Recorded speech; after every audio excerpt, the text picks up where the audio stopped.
This is Lauren with Medford Knife and Tool, and you're watching Black Scout Survival. All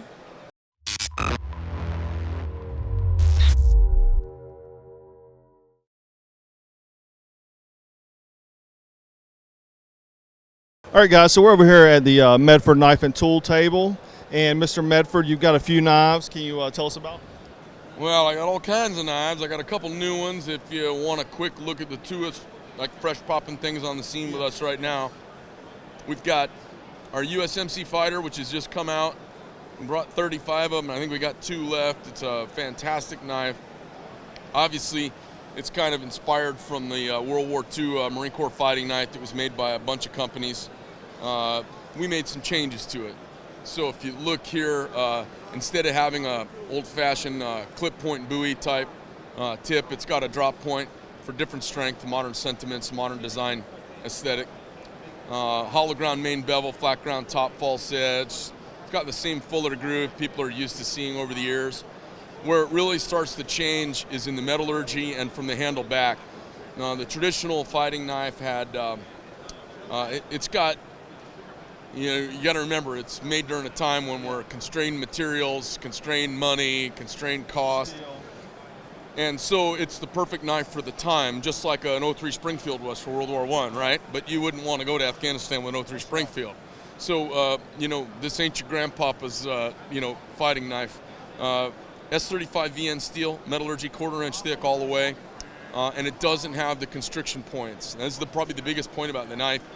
The classic design that's got the leather stacked handle with this skinny tang down the middle, it's a breakable knife, okay? And it's a great knife for what it is, cost, production, history, tradition, all that.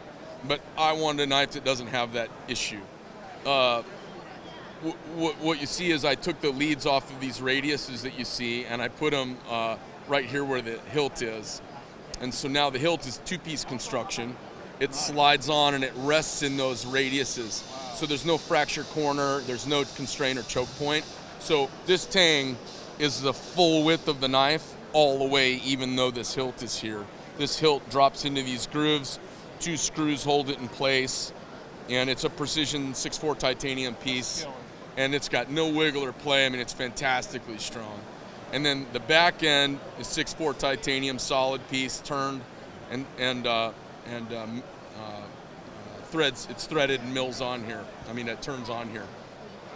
So what we've done is we've gotten rid of the constriction point where the hilt is, but we still have that hilt on there for the guys that want that on the top and the bottom. They're like sentiment calls to it.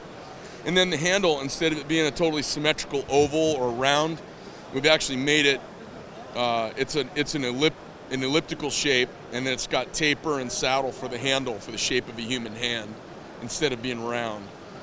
So when you grab onto this knife, it kind of grabs you right back. Why don't you feel it? Yeah. Tell me what you think. Oh, yeah, that feels good. Like, it's not just amazing. Round. It feels like you've squeezed into clay, kind of. That's what I was going for. I was going to say, like, when you first glance at this knife, you kind of, just see the Marine Corps fighting knife, and you think maybe it's just updated materials, but no. I would have not noticed that if you hadn't told me about the real subtle. The hilt and then the grip. I mean, that locks in. And if shove this into somebody's chest, it's you got control of the knife. Yeah. And what's cool about it, I mean, it reminds me of like what happened with the Ford Mustang. It's been a fixed rear end, and they made an independent rear suspension. Now it's a race car. Yeah. But it's a little thing. Like if you weren't a race car driver, you wouldn't know. That's right. So I got to stop and I got to point this out and go, hey, look, this is different. This is actually a hidden innovation. It's different. So you could smash someone's skull in with this, or you could drive a tent stake in. That's right. You can do heavy camp work with it, or whatever you do fieldcraft-wise in the military. And you've got all this protection that guys have kind of gotten programmed to want out of a knife for the last 60, 70 years, except it's a new deal. I mean, it's a totally different animal. And then to cap it all off, I didn't go with a cheap leather sheath. This is American cow top hide.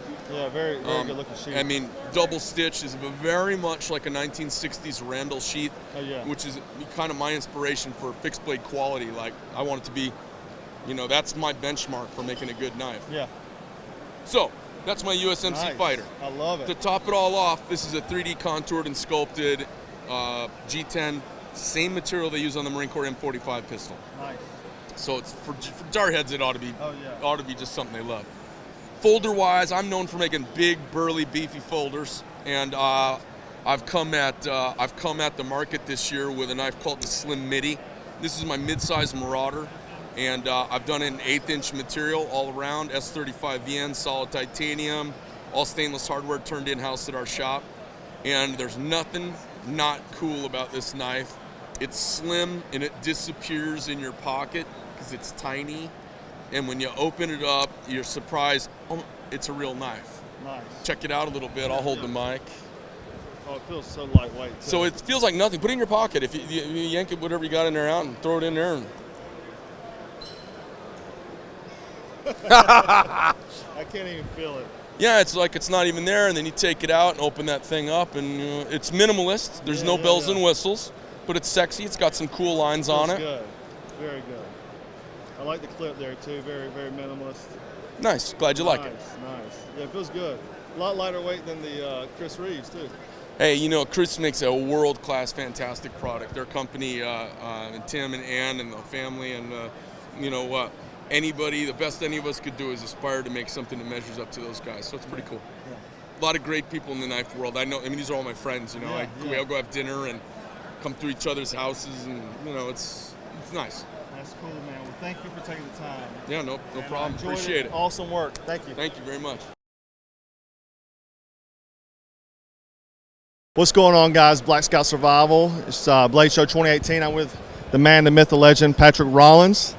Good to be here, Jack. Yes, sir. Patrick's got a few new things for us with Essie, and he's going to kind of go over them. Pretty cool products. I'm excited to hear more about them. Okay. Well, you may have seen the Gibson axe, carving axe. Comes with a leather sheath, mostly designed for roughing out spoon blanks, spoon carving, that kind of stuff. You could use it for regular hatchet work also. James has also come out with what we're calling the JG5 Nessmuck style. That's his version of the Nessmuck knife. 1/8 of an inch thick, full flat grind. That's why it looks so thin, because it's full flat. Black oxide tumble finish. It's got James's textured scales that he likes doing. Comes with a nice leather sheath. This is an exclusive through Smoky Mountain Knife Works. They are taking pre-orders now. Okay, I like the full flat edge here. That's gonna be a good slicer, and you got a sharpened spine back there as well. We also have another one of James's designs. Now this is a pretty cool product. I saw it on Instagram. Follow them on Instagram. They put out a lot of stuff. You can find out a lot of their new stuff. James is calling this the pinch because he says it'll do in a pinch. So it's just a small, what would that be, like a Warncliffe? Yeah, Sheep's foot Warncliffe? Warncliffe style. Also, black oxide tumble finish. The sheath is kind of unique. This is a rare earth magnet. So the blade goes in, and then the magnet holds it in place. You can also put this like in an Altoids tin, and it'll stick to it. Oh, nice. So if you're putting a small kit together and just need a good cutting tool, Yeah. you can put that in there. Or wear it as a neck knife, just however you wanted to use it. Something else we're coming out with, calling it the Rat Match. This is a ferro rod on one side and magnesium on the other. So you can scrape the magnesium and then strike the ferro rod to start your fire. That's pretty cool. It has a lanyard hole here too, so you can attach it to your keys or whatever, put a lanyard on there. Also, for this year, this is a field maintenance kit for our knives. Comes with 2 Easy Lap, a medium and a fine diamond file. Comes with a tube of red-eyed hog bee fat, which is a beeswax, but protect anywhere that's lasered or where exposed metal is to keep it from rusting. You could use it for a pinch, like lip, chapped lips, all that kind of stuff. Friction fires, you could grease your socket or whatever with. It also comes with a lot of our hardware, the screws. Comes with the Allen wrenches for taking the handle scales off. If you want, if you got your knife just really dirty, cleaning a deer or something like that, you wanted to take the scales off, clean it real good, and touch the edge up. It all comes together in this kit, which I guess the holes should line up. You should be able to mount it to some of the larger knives. Probably a Hungless or Hungless 2. Well, Patrick, I really like what y'all got going on. Y'all are always innovating when it comes to survival and survival knives. And They have a training section, Randall's Adventure and Training, and I've trained with them. Patrick's a great instructor, and they really make it real world down there. So I definitely encourage you to go check them out. And thanks again, Patrick. Appreciate it, man. Take care.